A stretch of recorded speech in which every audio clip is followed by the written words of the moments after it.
Good evening, everyone. I'm David Van Wie. Welcome to our first ever Traver Award panel discussion. And with our recent winning and honorable mention writers, we're going to be doing 2 sessions tonight and then another one next Tuesday. You're welcome to come back for the second one as well.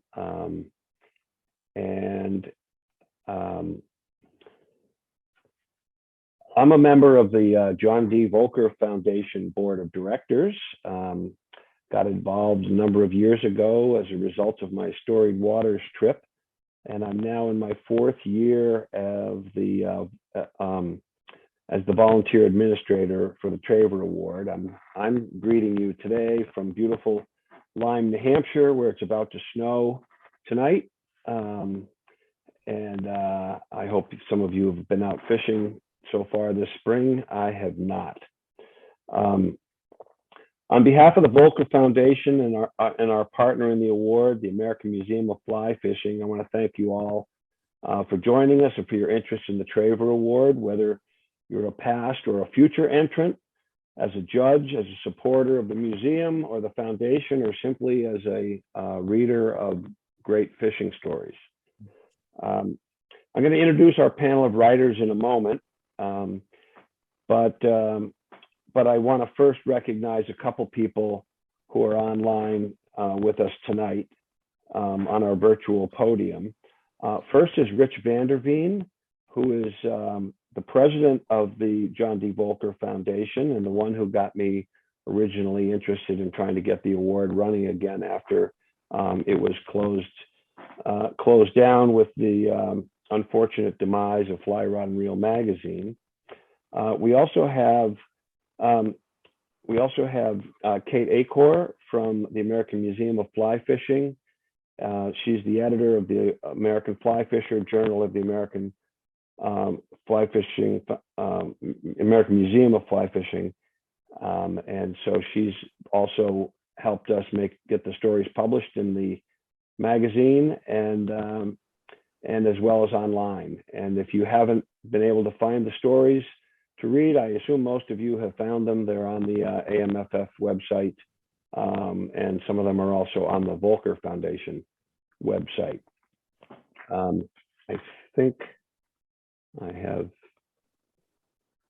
Seth coming in again here, and I'm going to try to find you, Seth, that came through as David Van Wie. Hold on one second, folks. Technical challenges. And ask to unmute.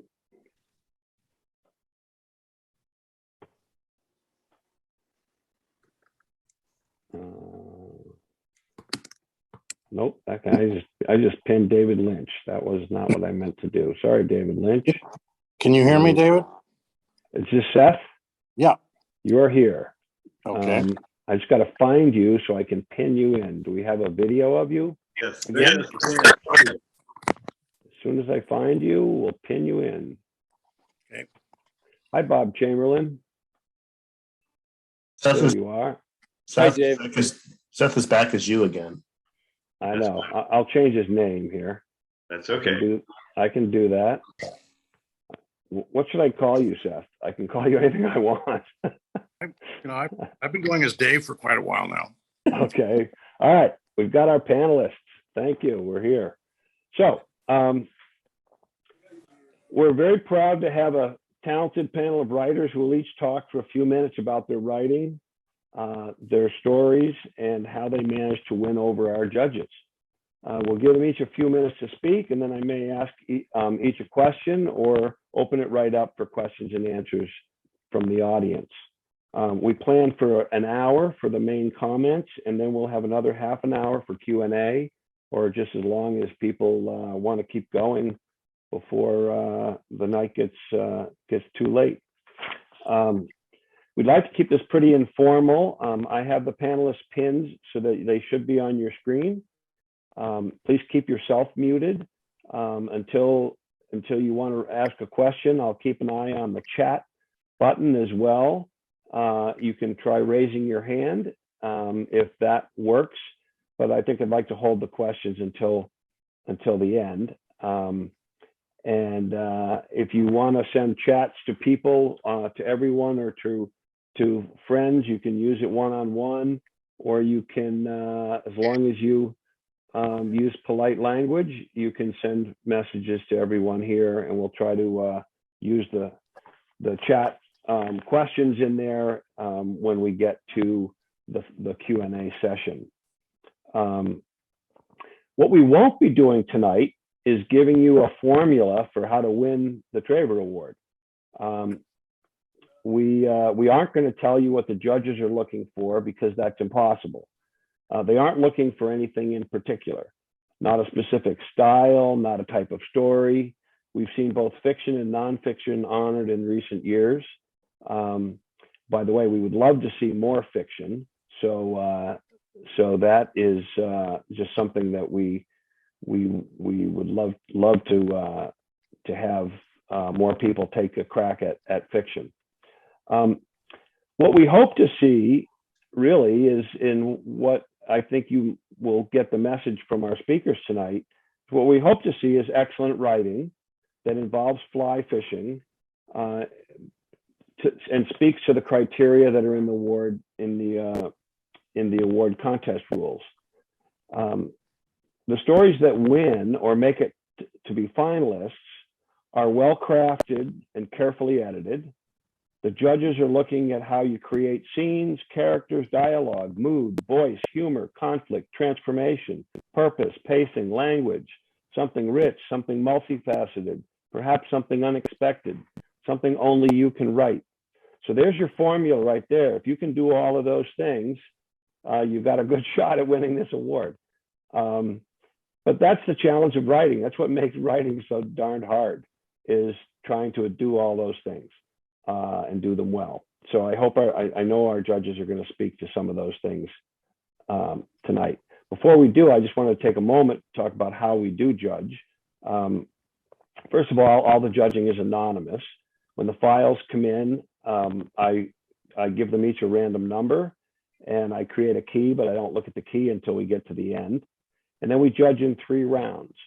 In the first round, each story is assigned into a group, and each group gets 5 judges who score the story, and we tally up the scores from the first round, and usually about 20% of the stories, 25 or 20% of the stories, advance to the second round because they've gotten the higher scores, the highest scores from the 5 judges in the first round. In the second round, we have a new panel of 4 or 5 judges, and they read all the stories based on a set of general criteria, based on content, craft, originality, style, mechanics, with plenty of room for personal preference and judgment.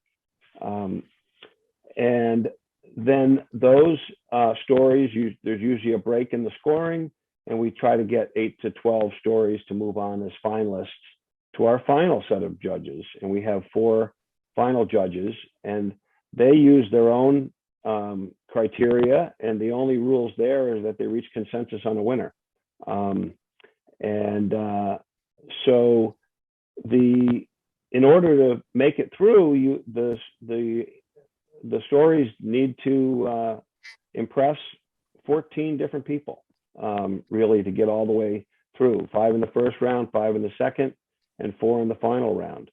So it's a tall order, and I don't mean to discourage anybody, but what it means is we hope people will bring their A game, and will really work on editing and revising and all that. So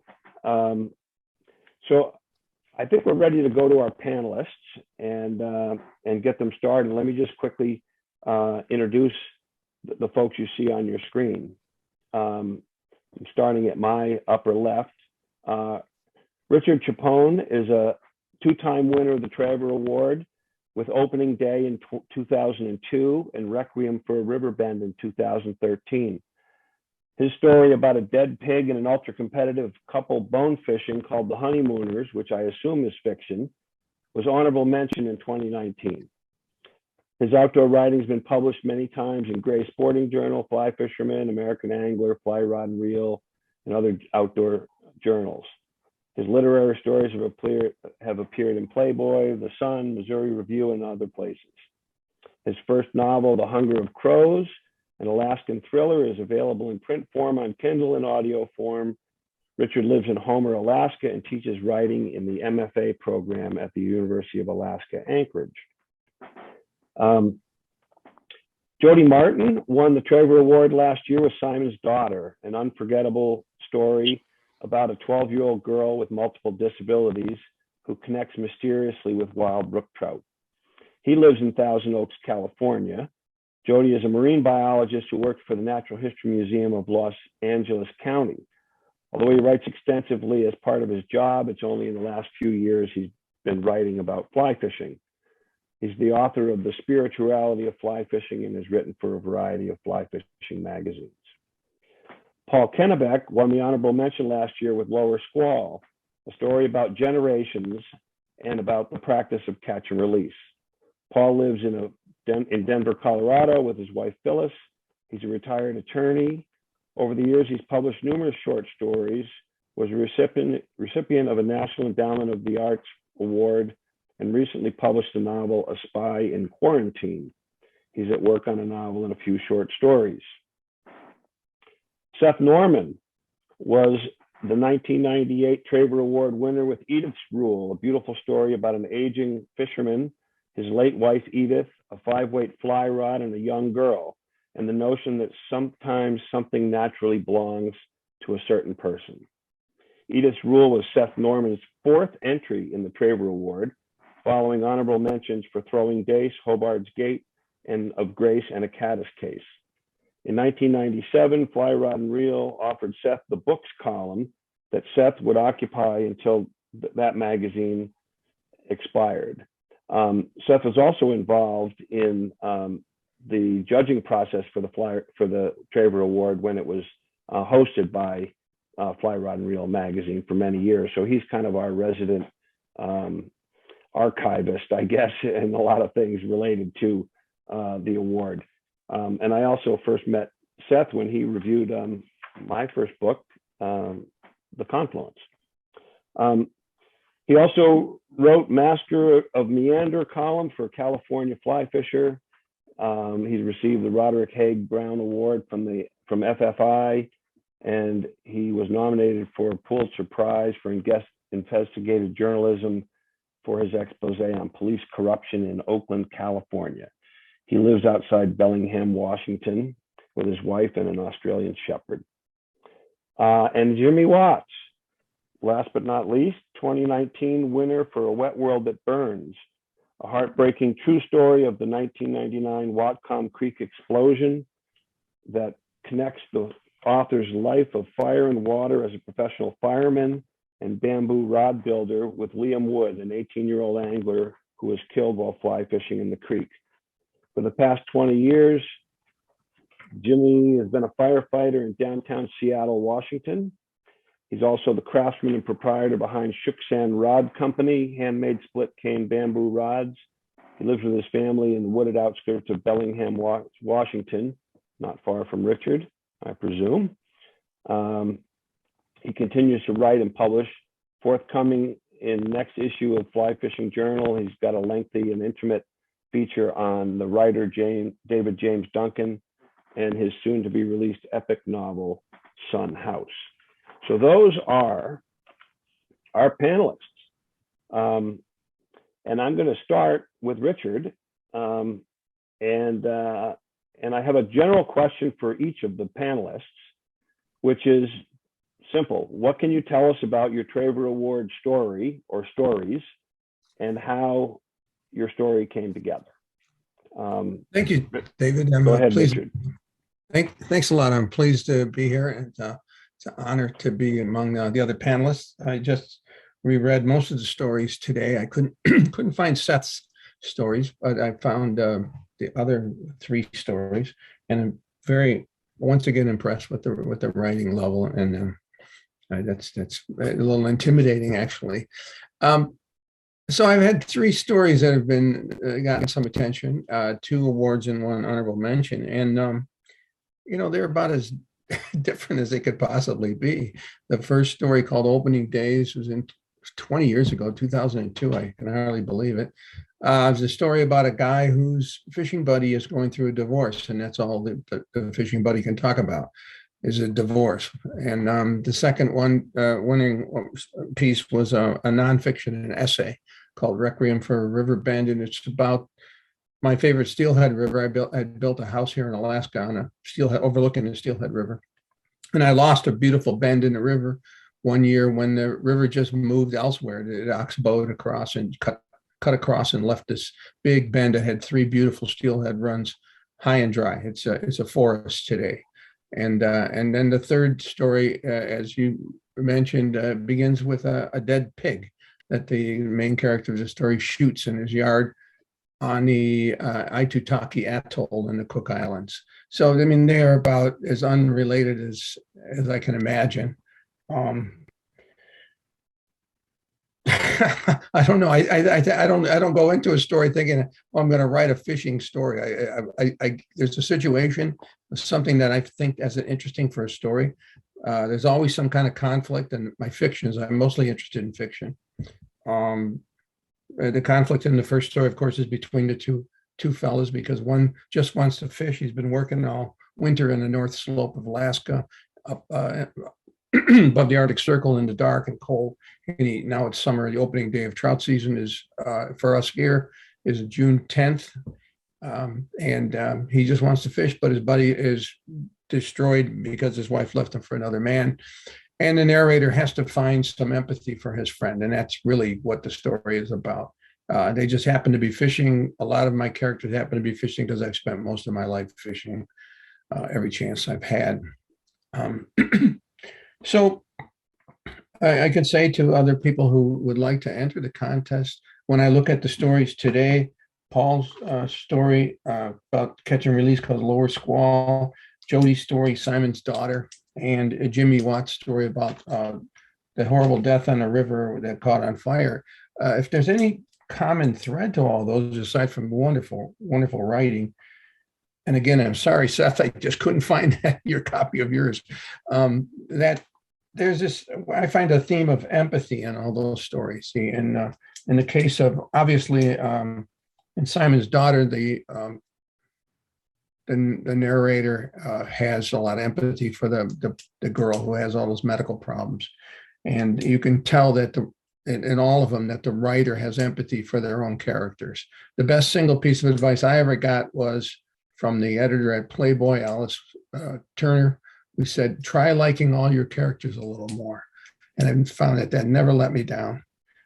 So Paul's story and Jody's story called Simon's Daughter, The Lower Squall, great empathy in all those stories. Geez, I mean, obviously the one that Jimmy wrote, which was unforgettable, about the kid blowing up on that river full of gasoline, that's pretty shocking, but he tempered it beautifully with his own kind of way of dealing with the tragedy, which was contemplative writing about building cane rods, bamboo fly rods. It's unexpected. All of those things had something unexpected in them. And I think that, and in my own story, the most recent one called The Honeymooners, in the end of the story, you discover why the guy shot the pig, which is something that has nothing to do with this horrible couple of clients that he has. He's a bonefish guide out there in the Cook Islands where I love to fish. And he has these terrible clients. So that one is a tribute to guides everywhere. I've never been a guide, but man, I've seen them treated horribly by clients. And my hats off to all of them. That's all I'll say for now. Thanks, Steve. Okay, excellent. Thank you, Richard. Yeah, definitely you hit on some of the high points. What I found with many of these is the stories about fly fishing, but they're all about something else. And I think that's the challenge to people who are entering this contest, is to, and I think that's also true with John Volker or Robert Traver his stories were all about fly fishing, but they're also all about something else in the human condition or relationships or something else that added a layer or two to the story. Sometimes you have to hunt for it, but it's there. Next one I'm going to go to, I think I'll go to Jimmy next, and let you tell us a little bit about yours, since Richard just talked about it. Sure. Can everybody hear me? I think you need to get your volume up just a little bit, Jimmy. Let's see. How about now? No? Why don't you move on and I'll work on my computer here.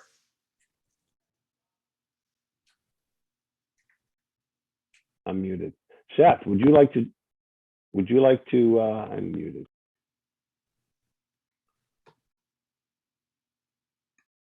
Come on. Now I'm unmuted. Yes. Seth, how about you jump in here?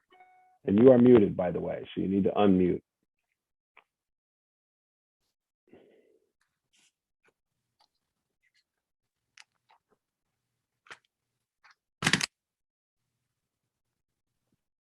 You're still muted.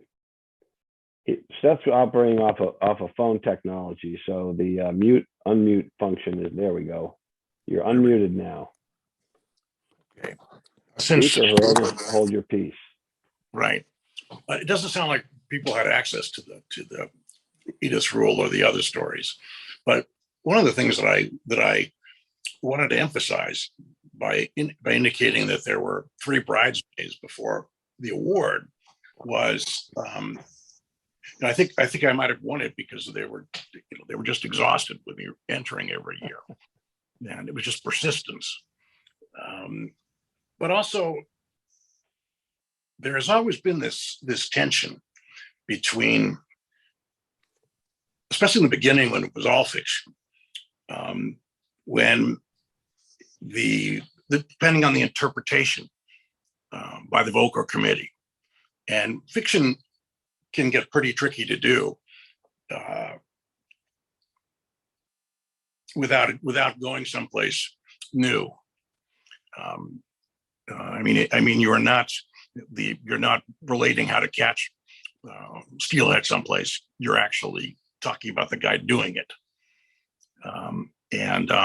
What I found was that the 3 of mine that came in honorable mention, I felt very lucky to get that, because they had very little about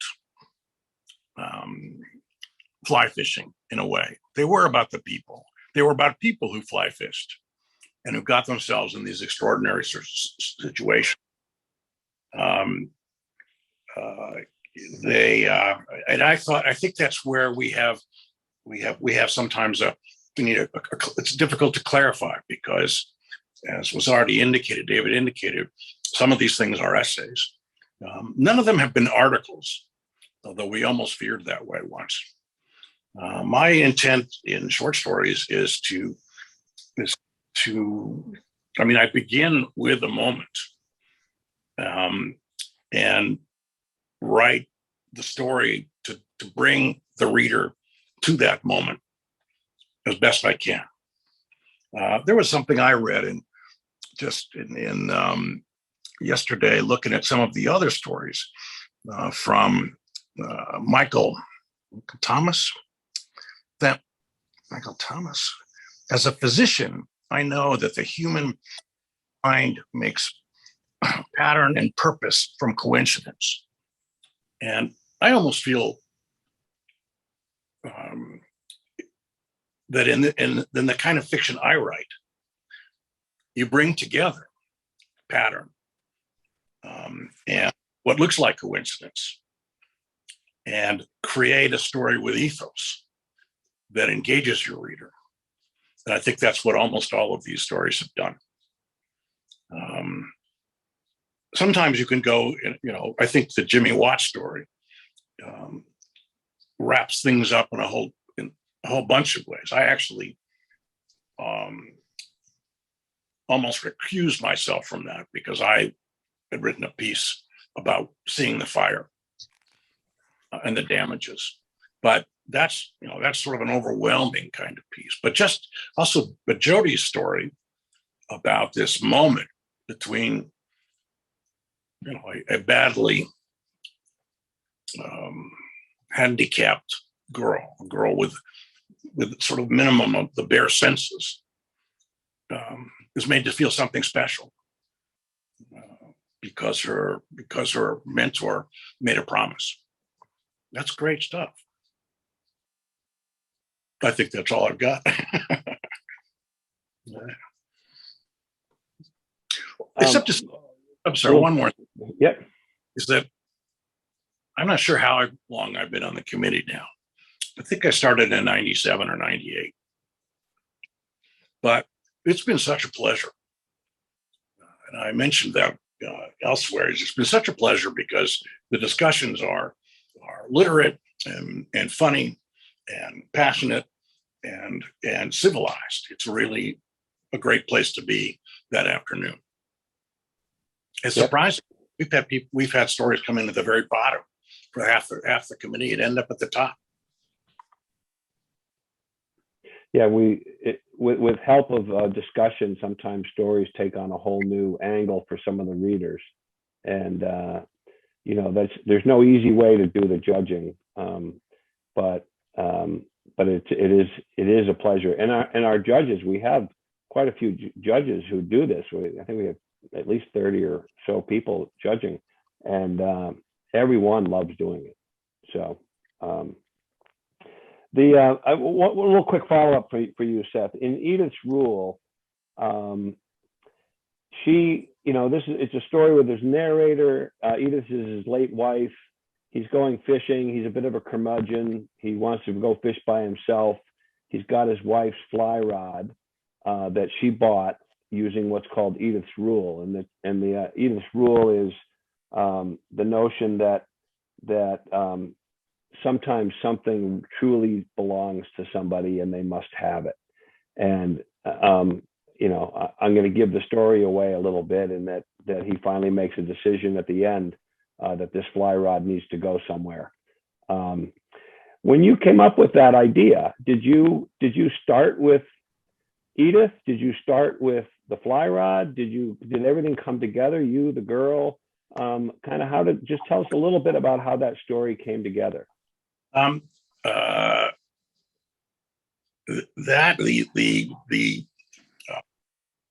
story was prompted by this husband of a friend of mine, gigantic autodidact,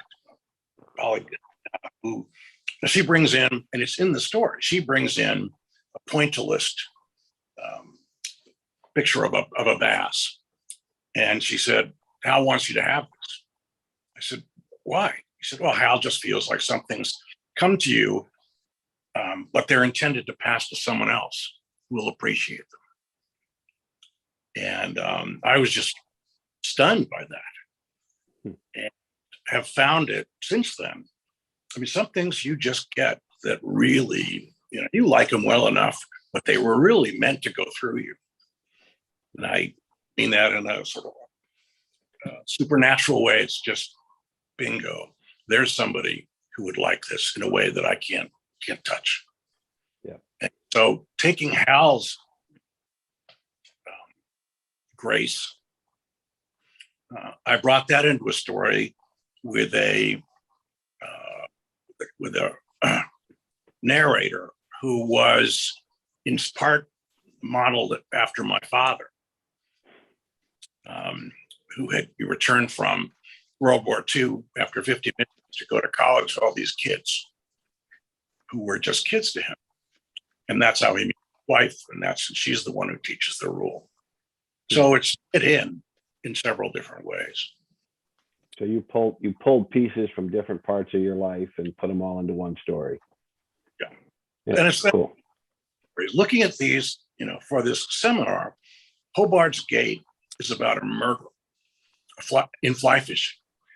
And the hit offered was real. That was based on an actual event. Of course, there was no murder, but throwing days was also I mean, all of them came out of something, one way or another, to one. And I imagine that's true for most folks. But I start with a moment and try to get the reader there. Call it epiphany. I want somehow to get the reader to that point. Yep. Seth, All right. this is Rich Vanderveen up in Marquette on Lake Superior real quickly. When we started the Booker Foundation in 1989, I just want to tell you that not only has Edith's rule been part of our fiber, but the way that you have contributed so many hours and time to the Booker Foundation and helping young, bright writers and even older writers move along and reward them. Thank you. I think the other thing about Seth's rule is you really can't give it away.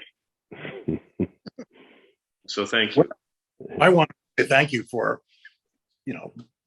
I mean, that great history that Jody's writing. I didn't know that background, how the Traver Award originally came into being, and also, this reviving it after Fly, Rod, and Reel, died out. This was something that Ted Leeson and I talked about a decade ago. It's where do new writers, where do they go for encouragement and for editing? I think one of the recent winners, one of our people went, says, submit this again. Yeah. And yeah, Paige Wallace, who will be on the panel next week. She was a finalist, and then at my encouragement, she rewrote the story, resubmitted it, and she ended up getting honorable mention. And both stories are excellent, but the second one is way better. So it worked. It worked. Jimmy, we're going to jump to you. You ready? Yeah, how's that? That's better. Is it better? Okay. Thank you for the invite. There's a few comments that can be answered in the comments section. Richard, your introduction about the riverbank reminds me of probably my most favorite poem. It's called The Slip by Wendell Berry. I encourage anybody to look that one up. Seth, it's obvious you and I should meet for coffee or a beer, or coffee and beer soon, since we're neighbors. And then lastly, as to the piece, or I should say what I call the Liam story about Liam Wood when he was killed in the pipeline explosion in 1999 here in Bellingham. Not necessarily to my story, but I would encourage anyone that's unfamiliar with either to get on your computer and look up a little bit about that pipeline explosion, because that's still happening most every day in America. There are pipeline leaks and subsequent explosions. It's not very often that we have lives lost, but damage to the environment and riverbeds is still remarkably common, although it is getting better. I do live in Bellingham, or on the outskirts of Bellingham. I have been a fireman in downtown Seattle since 2001, early in 2001, and I've, for my whole life, been a very voracious reader. I got a college degree in literature, but my writing is largely private. I've written a lot, but oftentimes the audience is just one or two people or a small group of people, and so I don't share outside of that. In fact, the Liam story I wrote for his mom, and it wasn't until a few other people read it that they encouraged me to share it with a larger audience. That's what I did. But I do enjoy writing, and I have published a little bit in the Fly Fish Journal sort of realm, and I do have a piece that I've finished that I'm very proud of about the writer David James Duncan, and a forthcoming epic he has coming out soon called Sun House. So maybe keep that on your radar too. I'm gonna assume everyone's familiar with David James Duncan that's on this in this Zoom chat. But let's see. Oh, and I've been making fly rods here in Bellingham since 2007-ish. Bamboo fly rods, and have enjoyed that. So I'm busy, but the Liam story, you know, I think it kind of does speak for itself. As far as aspiring writers go, I think I can say with confidence that some of the best advice is to, one, you know, speak your own, seek and speak your own voice, and two, be very careful, but also very serious about who you get your editing and feedback from. I've learned over the last 20 years that just because you are an editor doesn't necessarily make you a good editor.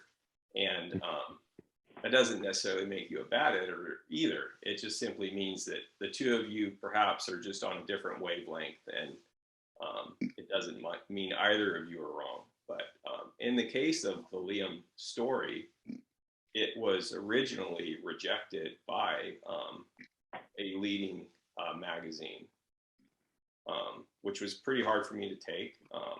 And then the Drake published it completely unedited as I had written it. And that's what you guys ultimately ended up reading. So I stuck to my guns and it worked out for the better. But yeah, I think the editing is important, and this is the sort of trying to write your own way and write from your own voice is equally important, and both just take time and practice and good feedback.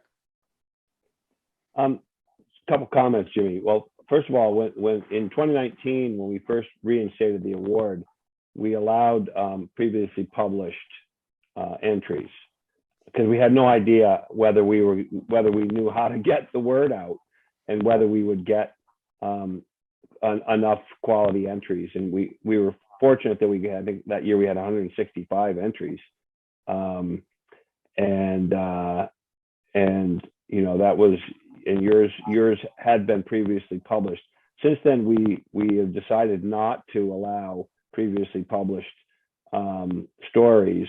And we revisit that rule every year. We've also talked about whether we should have separate awards for fiction or nonfiction. So far in the 3 years that we've run it, the judges seem to feel that fiction and nonfiction seem to compete pretty strongly with one another, and they don't feel uncomfortable making a call. But at some point we may, we'll revisit that now and then. So, you know, yours was, we were really happy to have yours submitted, and we did get a few others that had been published previously as well. Well, a question I want to ask you is, again, similar to what I asked Seth, is kind of, you know, how it came together. The three threads for you of fire and water, of Liam's death, and then your firefighting work, which is life-saving work, which is the flip side of that. And then your work with bamboo rods. Just tell us a little bit how, I mean, you could have written the story as just kind of a sort of a clinical sad story about Liam. But you use it, obviously that's what creative writing is how to weave in other parts of your life, and how to bring the story and your balance your own reaction to it without losing the focus on Liam. Can you just talk a little bit about how you sort of, you know, in your creative process, how those three threads came together? Yeah, I think so. I'll try to do it in a few minutes.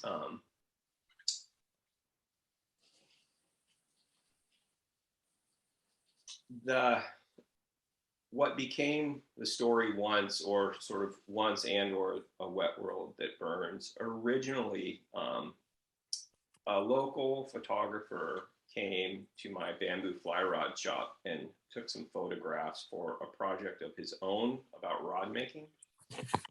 And he was here during the day, and he was also here after dark.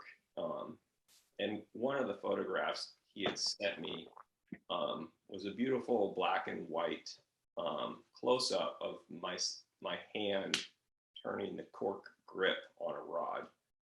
And a friend of mine and neighbor, a gentleman named Jason McGurr, I wrote another profile on him for the Fly Fish Journal last summer.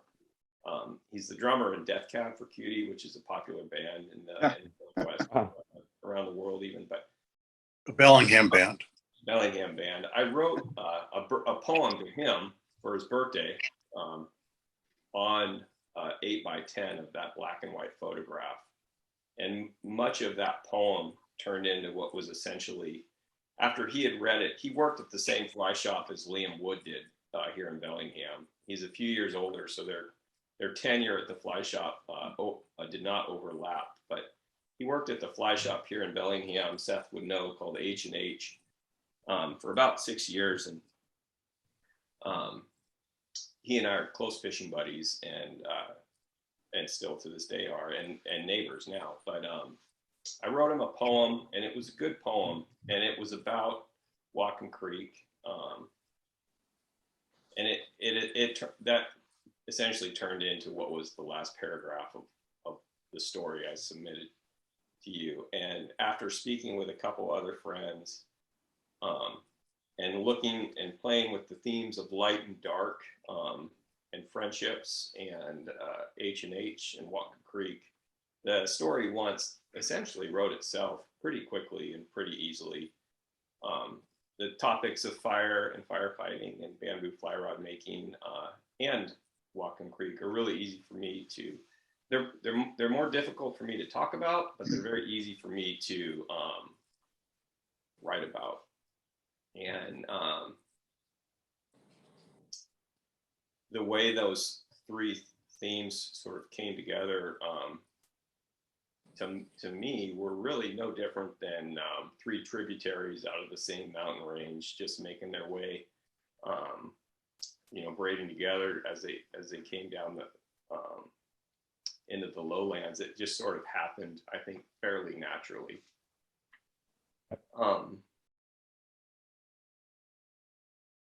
And that's how the story came to be, really.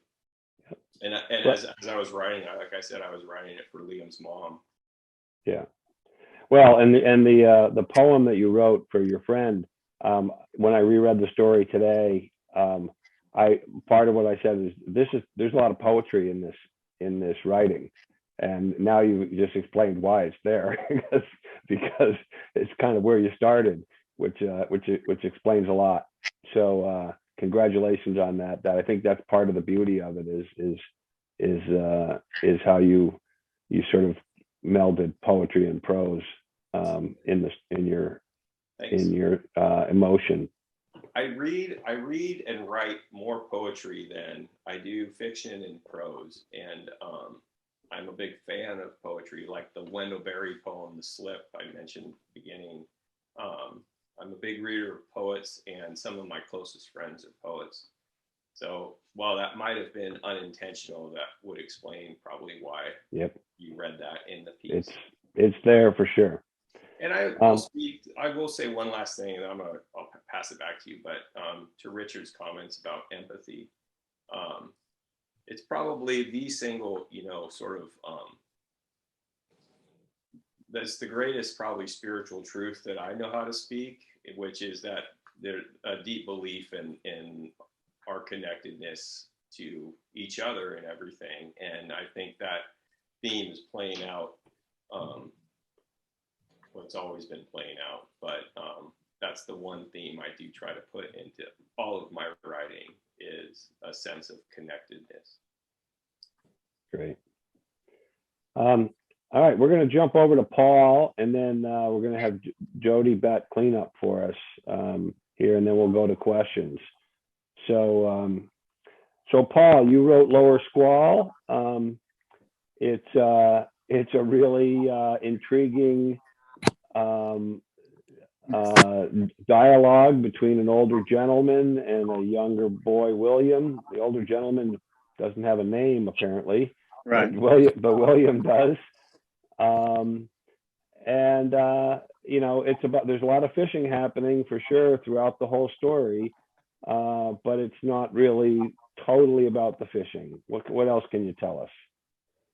Well, first of all, thank you for choosing my story and having me on this panel. When I read the other stories, I was just amazed. And you hit on something, David, at the very end of talking to Jimmy that you mentioned, he didn't mention at all when he spoke. And that is, I was really impressed by the language. And it was different than any language I could ever use. It's very dense, very rich. I wish I could use it. And of course, the magic he revealed, or you revealed, is that he reads poetry and writes poetry. And my story is pretty simple, straightforward. It goes from beginning to end.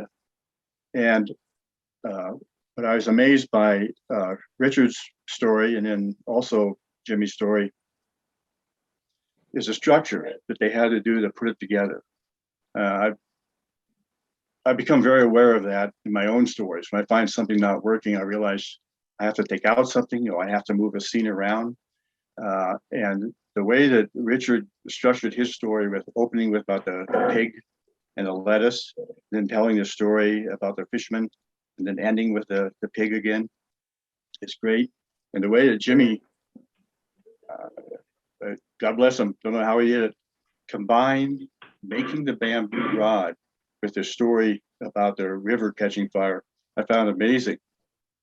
And then top it off, I'm reading along, and Jody's story also seems to go kind of like mine from beginning to end. It's a linear story, except that Jody does something that none of the other stories did that I could see, and certainly mine didn't.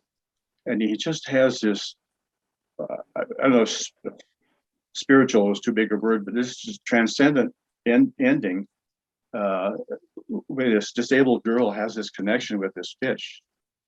And one of the things you have to watch out for is not to be too sugary or too sentimental about this girl. And he told the story, in my opinion, just right. In my story, my concern was with this old man. It's kind of sad. He needs help fishing, so he has this young boy help him. And the young boy is basically a pain in the ass. But the old man has to put up with it because the young boy helps him tie flies. The old man can't see very well anymore. But what's worse is the old man catches a couple of fishes, a couple of fish, and he'll say, "Hey, I got 3 fish." And William will say, No, you got 1 fish. You've been catching the same fish over and over. And the story goes on like that. And it's kind of a joke. It arose as a joke from a party I went to. But the old man has mental problems. It's mentioned a couple of times. He's told he can't think well. He knows it. And he has a line where if I go insane, I'm going to go insane on my own time and at my own choosing. So there's this all sort of haziness about how he thinks about all this. And the sad thing is, he seems to take this joke about catching the same fish over and over more and more seriously. And my danger was to write a story like that and about an old man that's losing his abilities, and not to be too pretentious or too gravitas, to make the story readable. And that's what I hope they did. I think I think that the only issue I had with that, it was just too cruel, too close to the bone. And, oh, I'm sorry, Seth. Okay. I wanted to find that rash. Seth, let me tell you, I did everything I could to find your story, and I couldn't find it online. And David pointed out the books that it's been anthologized in or printed in. Like, our library doesn't carry them, and I couldn't find them at the used bookstores. So I apologize for leaving you out in my little discussion. So maybe, Seth, if we can figure out a way to get a copy of that from you with your permission, I'd love to put it up on the Volker website or something, since just so people can read it, to make this conversation a little more realistic and to see the beauty. I mean, that's a story I'm gonna choke up just thinking about it. It really got to me. So, good for you. Thank you. David, excuse me, David, is that in Hemingway's Meadow or one of the It is. anthologies? It's in Hemingway's Meadow. Oh, Yeah. excellent. Okay, I have that book. I didn't realize this. Seth, I'm going to read it tonight. Yep. We got that one. We've got Love Story of the Trout has opening days in one of these, and a couple of others in here. So they're worth getting a hold of, and we're talking about trying to put together a third one. Jody stepped up to encourage us to say, isn't it about time you did another anthology? So he put that project on our plate, and I would love to see that happen. With that, we're going to shift gears here because we're at 10 o'clock. I just got somebody signing out on the East Coast. But I want Jody to get a few minutes here, and then we'll open up for questions. Oh, thanks, David. Let me start. Can everybody hear me okay? Yep. Yes. Yeah. I just want to start by saying what an incredible honor it is not only to have been selected by the Volcker Foundation, but to be on a panel with these other writers. I am the least experienced of the bunch, and I'm really seriously in awe of being here with you. Some of you I've known your names for a long time. I've not met you until tonight. But I wanted to give a special shout out to Seth. Seth and I have probably sent 100 emails back and forth. He was so instrumental in helping me get started. Gosh, what is it, Seth? 5, 6, 7, 8 years ago with some of my early stories. And yet he and I have never met until tonight. So Seth, it's just a huge honor to finally be on a panel with you. And I also wanted to thank Kate Aker for the incredible help she's given me over the years. So as some of the others have said, I wrote a story about a girl with disabilities and the special relationship and the magic that she felt finally connecting with a wild fish and what it meant to her. And the story took me by surprise. It's not, I don't write fiction. This was one of the only stories I've ever written that was fiction. And I didn't realize it until after the fact where it came from. The story in part is about my inability to help her, no matter what my intentions were, no matter how much I wanted to help her. It just was beyond my ability to do so. And it didn't really hit me until after it was written that I lost my little brother the year before to ALS. And it's the same sort of thing. And you'll hear people tell you, write about what you know, and that's true. It doesn't mean, obviously, science fiction writers don't have to get on a spaceship to write about science fiction, but the people and the feelings and the plot, it has to be based on something real in order for it to have any sort of power or connection to other people. And that's what this story was. To a large degree, it was my expressing my inability, my failure to help my younger brother, and just transferring that to a different setting. And the only thing that I know that does help, which is fly fishing, and that just in a nutshell is how that came about. If I guess to reiterate what a lot of people have already said. As far as advice, write things you know about and start big. Start big and then whittle it down. The editing is probably 98% of writing.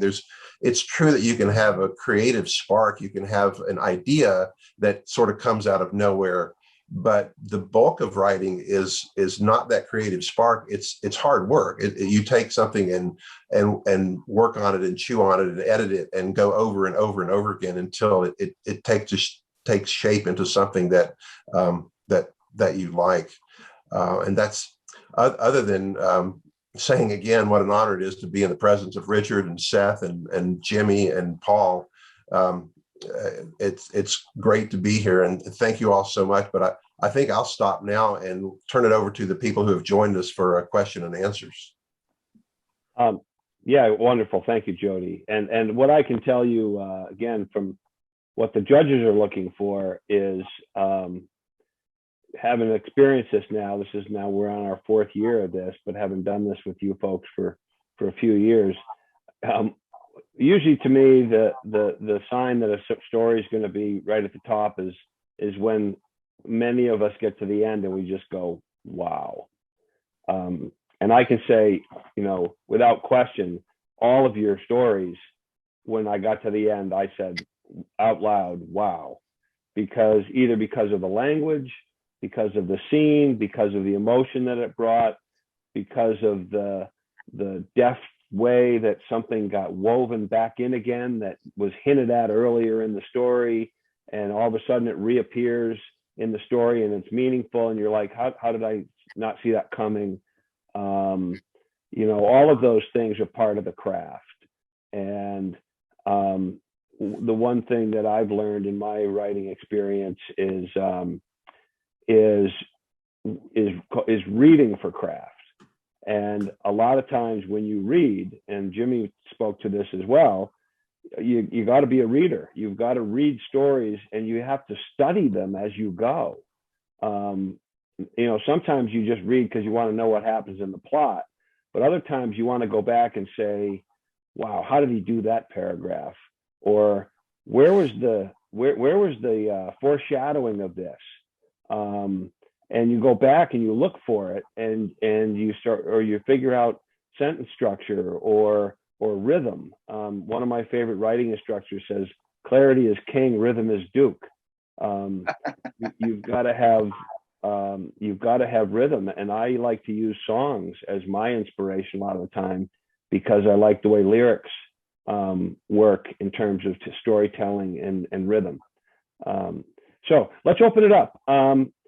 And I'm also going to bring in, as a friend, one of my good friends here. I'm going to pin him in. He's going to be able to surprise. No, maybe I won't. I'll warn you, Bob. Bob did the artwork for Jody's story. It's on the website. Bob Chamberlain's a good friend of mine. He did the watercolors. I would pin him in, but he might be sitting there in his pajamas. So I won't Here do I am, that. Dave. Thanks. Can I pull you in, Bob? Well, sure. But no, just thanks for the call out, and not in my PJs, thank goodness. Oh, good. All right. Let's see what we got for questions. If anybody wants to either raise their hand, I'm trying to look at chat. Can any of the panelists recommend writers I should read in any genre to improve my craft? I'll start with that one as well. There's a great book. A lot of people tend to write memoir type pieces. And there's a great book called Writing Life Stories by, why am I not thinking of his name? Because it's just, as soon as I think of it, I'll type it into the craft. Let's ask others. Richard, I know you you teach, and I'm sure you have others that you use as some good examples. Well, first of all, what Jimmy said was very illuminating. I mean, that he reads poetry shouldn't have surprised me, because that was a very lyrical story, beautifully written, and so is Jody's too. Now, Paul and I tend to write a more minimalistic prose style, and that comes from my own background, which is being a short story junkie. I came to literature and to reading and writing very late in life. I was 40 years old when I went to college, and I was 43 when I got a bachelor's degree, and 46 when I got a master's degree. So I'd been working in construction, and I continued to do that till I got too old to do that. So I don't have a classical background. I'm catching up now. I'm reading Middlemarch. I'm reading Dickens, and all these books that I should have read when I was a young man. So my advice is to find out, think what kind of story you'd like to write, and read writers that make you excited. I mean, for me, it was Hemingway, of course, and Raymond Carver, and this whole wall behind me. These are all story collections. These are all the Best American Story Awards since 1982 up to current time. I have somewhere in there Hemingway's Meadow is anthologies. Read John Gardner. If you're write fiction, I'm just going to talk about fiction because I don't feel like I'm qualified to talk about nonfiction. John Gardner's Art of Fiction is a great book that everybody should read. But those are those are my biases right there. I love short stories.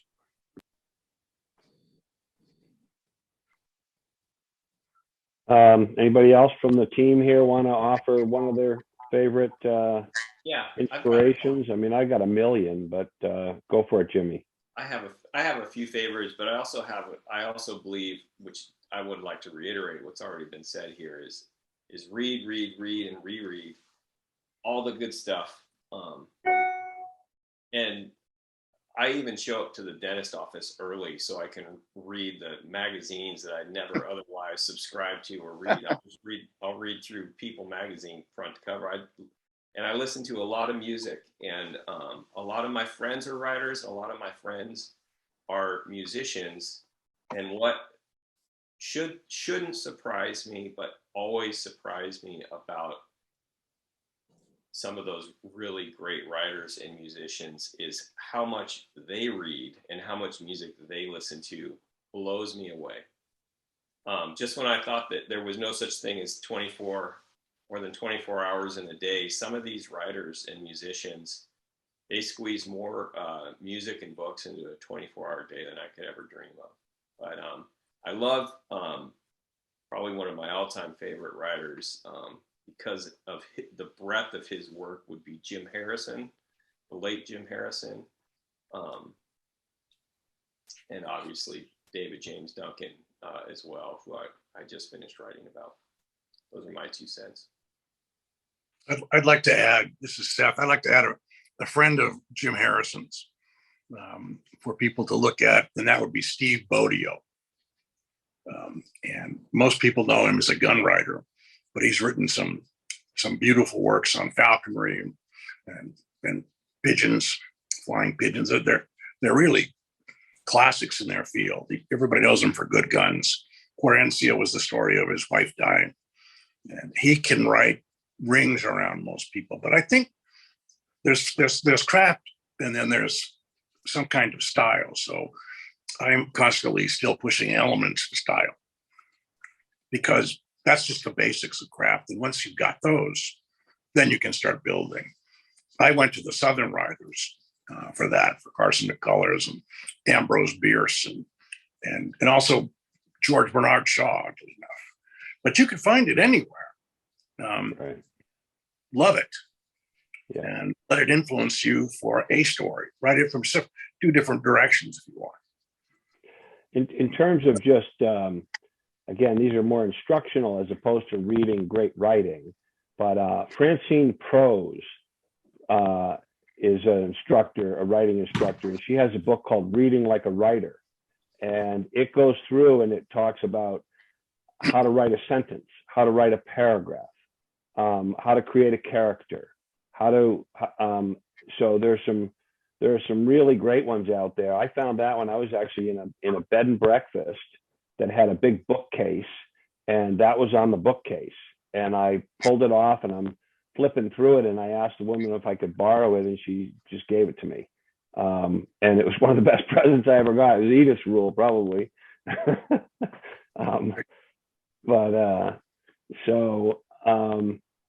There was a couple questions about getting feedback. Who do you get feedback from? There's one for Jimmy. Do you have who do you have read your stuff? Some of your stuff is just, you said you write for friends, but like, do you ever have guys in the firehouse, friends in the firehouse, read stuff, or are you pretty picky about who you have give you feedback? And open this up to anybody. Paul, I'm curious to hear how you do it as well. The answer to your question is I am picky as to who I have read my stuff. But I have a half dozen close friends that are accomplished and trusted writers and musicians, and in addition to being friends. And when I say friends, what I mean is they'll give me very honest and difficult feedback. The type of honesty you get from family and friend and close friends. But I otherwise don't share it largely with too many people. And the firehouse is a life that I love, and it's a reality that I almost can't get enough of. But the firehouse, and it's a diverse and talented bunch of guys. But no, we don't sit around and discuss books and literature much. It's still a little bit of a place for hard chargers and I won't say bar fights, but it's it's a different world. I'll just say that. I'll leave it there. David, Yeah. answer to your question. I don't have many people who review my work, but I have a couple of friends, and then I have a daughter and her husband who live and are raising a family and practicing law, but spend every minute of their time outdoors. And the husband acts as a guide, a fly fishing guide. So he certainly reads my stories and corrects all my errors. But just 3 or 4 people is the most I can do.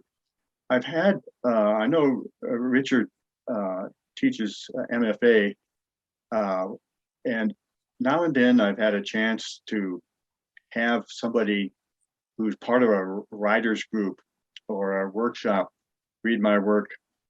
And I always had, this may be completely unfair and unfounded, I always kind of had the impression that they had to show a teacher or they had to show somebody, if they're getting paid by me, for example, that they read the story and that they don't have any insight. They have additions or suggestions that seem to me are merely there to show some boss or some overlord that they're doing the right thing. And I've never really trusted them as compared to people that don't have any say in it. Like my friends will tell me what's wrong with it, and my brother-in-law, son-in-law, that does the fishing, will really point out what's wrong with it. So I don't have too many people. I wish I had more, but I appreciate what I have.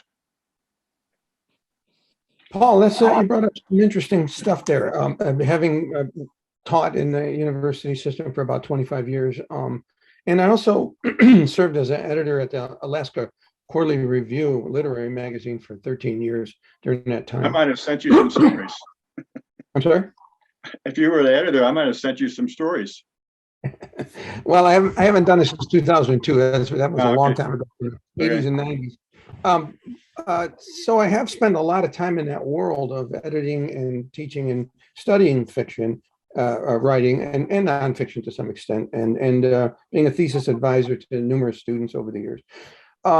Yeah, I think what I've discovered over that period of time is there are some people who are terrific readers and editors and advisors, and there are some who are not. There's some wonderful writers who couldn't give you good advice if you held a gun to their head. And then there are terrific editors. If you could ever get a hold of James R. Babb, Jim Babb, who lives in Searsport, Maine. He was the editor of Gray's for many years. Jim is the best reader you've ever seen, and he's the most well-read guy. He's incredibly well self-educated. And so you guys like that, they can really help you. I try to stay out of the way of a student writer. They want to write this or that, some kind of thing, and I don't say, oh, you shouldn't write this, you shouldn't write that.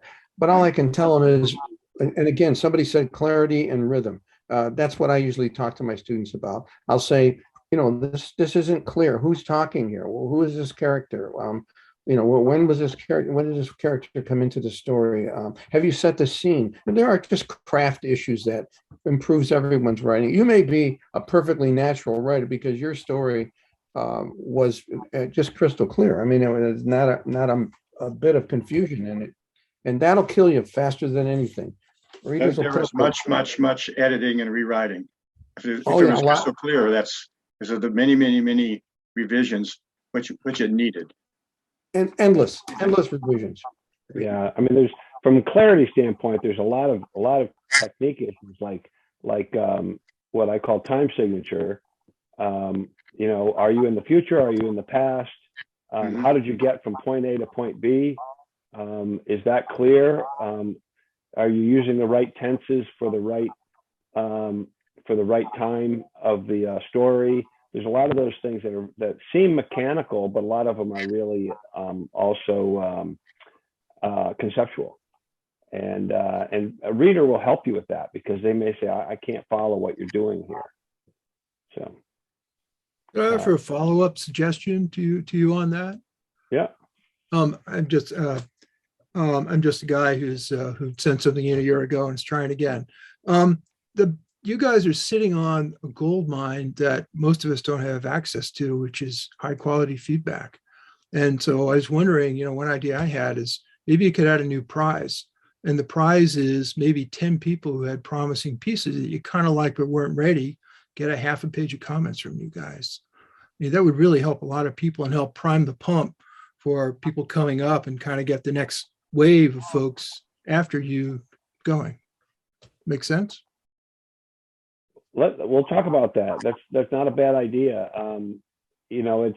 It's hard when you don't know if you're going to get 50 stories or 150 stories to promise feedback to people. I've had people reach out and ask, and when they do, and they ask politely, I often give it to them. I love to give people help and feedback if I can do it, but I can't promise it. And as the administrator, I sort of see all the comings and goings. But if we can figure out a way to do that, where we can get some of the feedback to people, but part of it is this is a contest, not a writing school. Yeah. And so I think by offering this, we're trying to give people some insight. We're trying to, I hope, give people some encouragement. We're hoping to maybe raise the quality of some of the stories. What I love about it too, and Seth, you can speak to this. You don't always see them now, but we get some stories from people. This is the first time they ever wrote a story, the first time they ever put pen to paper, and they give us their $25 and they send it in, and it's got zero chance of winning. In fact, I've had some people say that was my first draft. I typed it up and I hit send, and I was like, ooh, first draft, really? Bad idea. But if that helped the person launch their writing journey, then it was maybe worth $25 to them, to know that somebody read their story and now they'll try it again. So, but I think you can hear from this group is you don't have to be a professional writer, but finding any way, shape, or form that you can get feedback, and try to add some complexity to your writing is really the name of the game for this contest. I don't know if anybody else has any. I just want to say the first story I ever published, I wrote it in 20 minutes. It's been republished 5 times. So don't give up.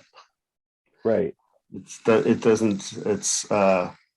I think a lot of people, there's a lot of like imposter syndrome and stuff in writing, and you don't know how good you are because, when I hear that people on here have Pulitzer Prizes and been writing for 20 or 30 years, I'm like, damn, why did I bother to enter that competition? That was a mistake, right?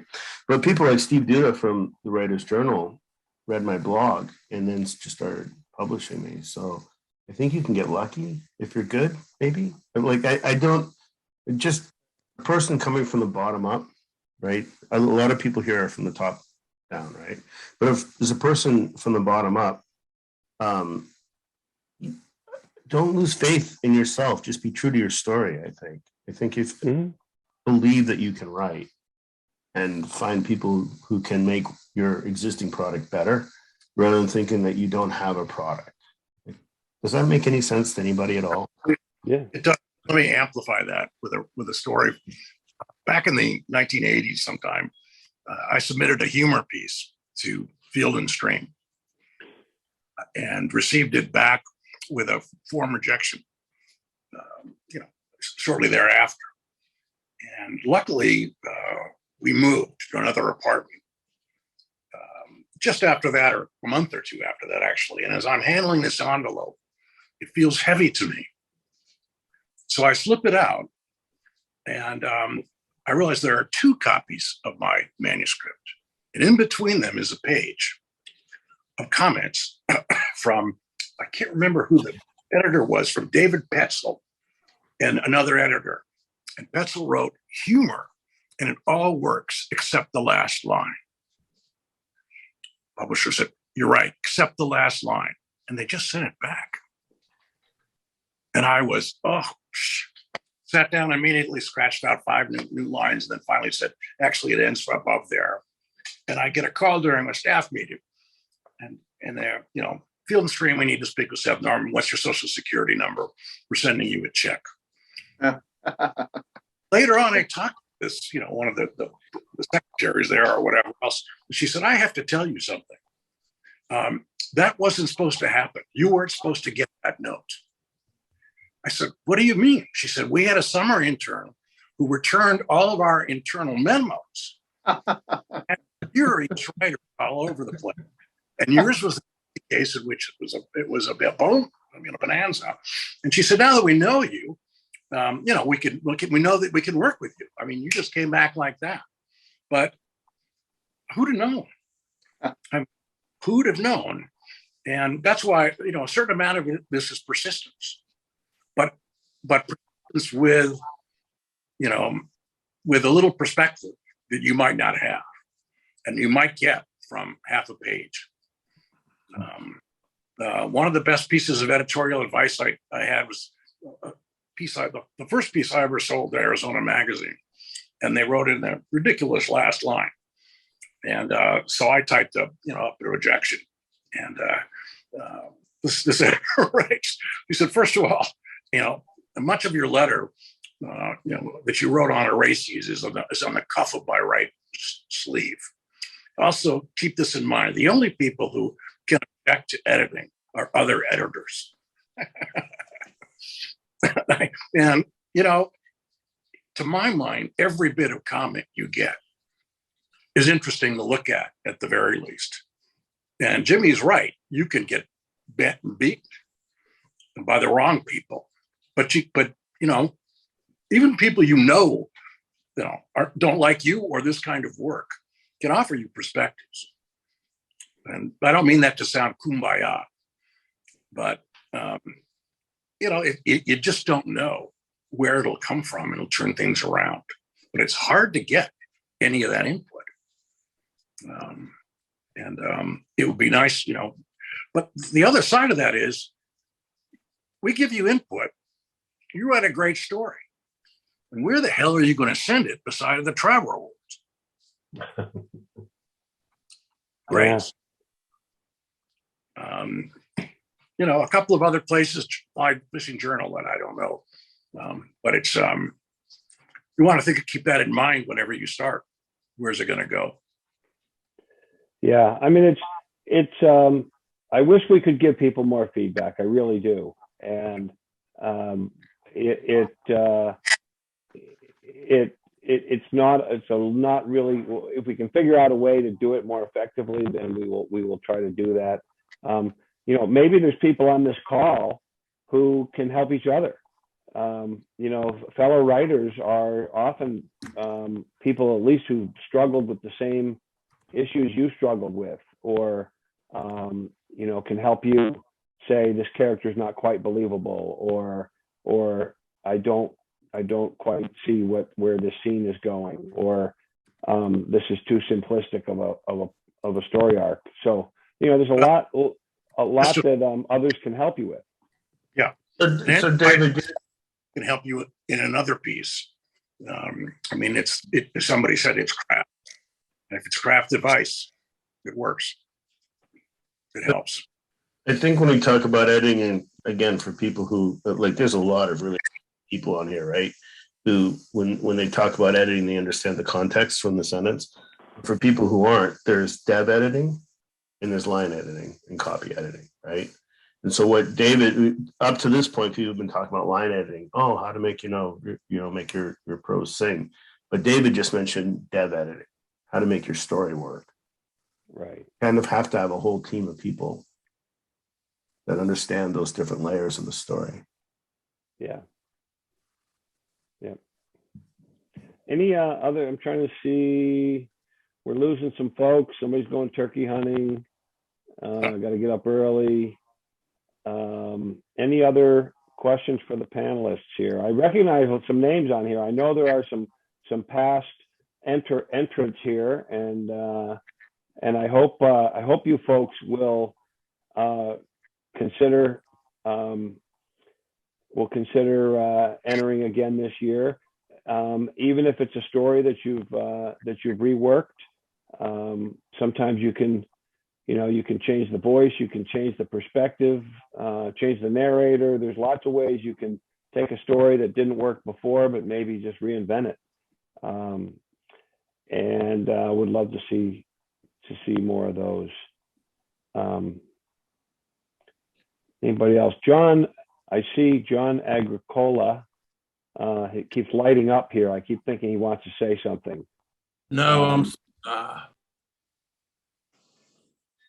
can you hear me? I was just very happy to have seen a lot of y'all come together here. It took me a long time to discover Rich's work. Once I found out about the Traver Award, I started searching for who were the past winners. And so to have this panel come together, it's been really meaningful to hear what it takes to put a good story together. So thank you for doing it.